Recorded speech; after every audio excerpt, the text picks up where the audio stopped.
அப்பாவோட ஃபேமிலி வந்து பத்திரிக்கை வச்சு அந்த சொந்தக்காரங்களோட ஃபங்க்ஷனுக்கு அவங்க போகிறாங்க. அப்போ தான் வந்து ராஜேஸ்வரியோட பொண்ணு அங்கே வராங்க. அவங்கள பார்த்து ராஜேஸ்வரி வந்து ரொம்ப வந்து எக்ஸைட் ஆகுறாங்க. அவங்க அழறாங்க. அதுக்கப்புறம் கட்டி பிடிச்சிட்டு அம்மாவும் பொண்ணு அழதை பார்த்துட்டு எல்லாரும் அதிர்ச்சி அடைகிறாங்க. ராஜேஸ்வரி அம்மா எப்படி வந்து அவங்க பொண்ணு வந்து இந்த அளவு பார்க்குறாங்க, நினச்சி கூட பார்க்கல, பாட்டி இப்படிலாம் பண்ணுவாங்கன்னு சொல்லிட்டு வீட்டில் எல்லாருமே யோசிக்கிறாங்க. எனக்கு நல்லாவே தெரியும் வந்து உண்மையிலேயே வந்து இதற்கெல்லாம் யார் காரணம்னு சொல்லிட்டு அப்படின்னு சொல்லிட்டு என்ன பண்ணுறாங்க, நம்ம சிவகாமி வந்து போயிட்டு கண்மணி பாராட்டுறாங்க.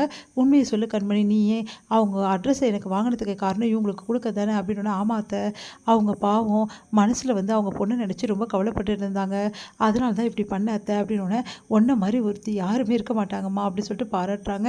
இதை சொன்ன இந்த விஷயத்தை எல்லாத்தையுமே அன்பு கேட்டுறாரு. அன்பு அதிர்ச்சி அடைகிறாரு. கண்மணி இது இவ்வளோத்தையும் பண்ணது எப்படி இவளுக்கு இப்படிலாம் தோணுச்சு அப்படின்னு சொல்லிட்டு யோசிக்கிறாரு. உடனே கண்மணி கிட்ட போயிட்டு கேட்குறாரு, என்ன கண்மணி இவ்வளவு நீயா பண்ண அப்படின்னு சொல்லிட்டு.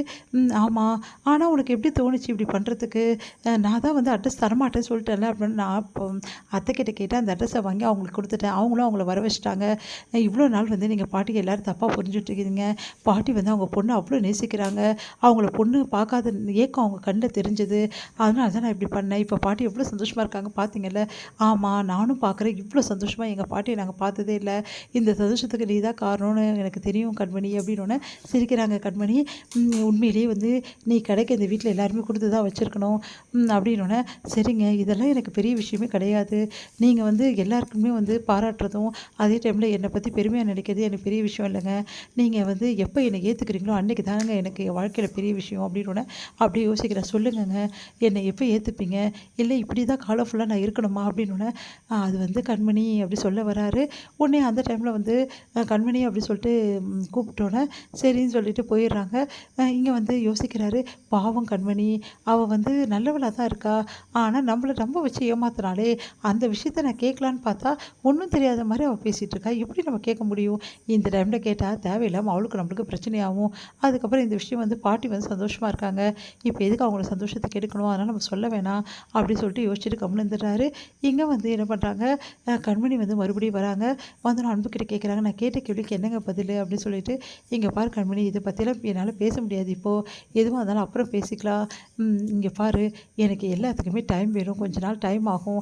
நான் இப்போ எதையுமே வெளிப்படையாக சொல்ல முடியாத நிலமையில் இருக்கேன். ஆனால் கண்டிப்பாக நான் ஒரு விஷயத்தை நான் உங்ககிட்ட சொல்லுவேன், அப்போ தான் உனக்கு தெரியும் அப்படி சொல்ல வராரு. அதுக்குள்ளேயுமே வந்து கண்மணி வந்து நீங்கள் எதுவுமே சொல்ல வேணாம், விட்டுருங்க, நீங்கள் இப்படியே தான் இருக்க போகிறீங்க, எக்காரணம் கொண்டு என்கிட்ட வந்து நீங்கள் வந்து ஒரு ஹஸ்பண்டாவோ நான் உங்கள் ஒய்ஃபாவோ வந்து வாழ போகிறதில்ல, எனக்கு நல்லா தெரிஞ்சு போச்சு அப்படின்னு சொல்லிட்டு கண்மணி மனசு கஷ்டப்பட்டாங்க. அது போகிறாங்க. கண்மணி எப்படியாவது இந்த ஃபங்க்ஷனில் வச்சு வந்து அசிங்கப்படுத்தணும், அவள் வந்து வேஸ்ட்டு அப்படின்னு சொல்லிட்டு எல்லாரும் முன்னாடி வந்து நிரூபிக்கணும் அப்படின்னு சொல்லிட்டு யோசிக்கிறாங்க. வந்து மயூரி என்ன பண்ணுறாங்க, வேணும்னே வந்து கண்மணி எல்லாம் முன்னாடி அவமானப்படுத்தணும், அவள் படிப்பை பற்றி பேசணும், அவங்களோட அந்த நேச்சர் பற்றி பேசணும், அவங்க வசதி இல்லாதவங்க பற்றி பேசணும் அப்படின்னு சொல்லிட்டு நிறைய விஷயங்கள் பேசுகிறாங்க. இதை பார்த்துட்டு வந்து புதுசாக வந்து அந்த ராஜேஸ்வரோட பொண்ணு வந்து செமையாக திட்டி விடுறாங்க. என்ன நினச்சிட்டு இருக்க மனசில், என்ன வேணாலும் பேசுவியா, கண்மணி இல்லாத வீட்டு பொண்ணாக இருக்கலாம், ஆனால் வந்து அவள் வந்து எவ்வளோ வந்து நல்லவன்னு எங்களுக்கு எல்லாருக்குமே தெரியும். இப்போ எங்கள் அம்மாவும் நானும் ஒன்றா சேர்ந்துருக்கோன்னா அதுக்கு அவள் தான் காரணம், நீ உன் இஷ்டத்துக்கு பேசினா நல்லா இருக்காதுன்னு சொல்லிட்டு நல்லா திட்டி விட்டுறாங்க. அதனால வந்து அவங்க அதிர்ச்சி அடைகிறாங்க.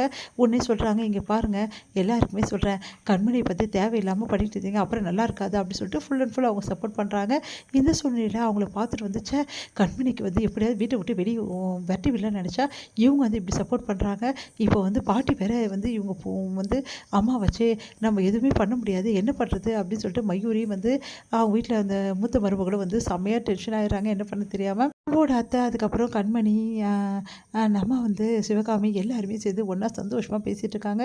இந்த மாதிரி உங்களுக்கு ஒரு மருமக்காக கொடுத்து வச்சுருக்கணும் அப்படின்னு சொல்லிட்டு அவங்கக்கிட்ட சொல்லிகிட்டு இருக்காங்க. ஆமாம், கண்மணி அவ்வளோ வந்து நல்லவ அப்படின்னு சொல்லிட்டு நிறைய விஷயங்கள் கண்மணி பற்றி அவங்கக்கிட்ட சொல்கிறாங்க. அவங்களும் சந்தோஷமாக கேட்டுட்ருக்காங்க.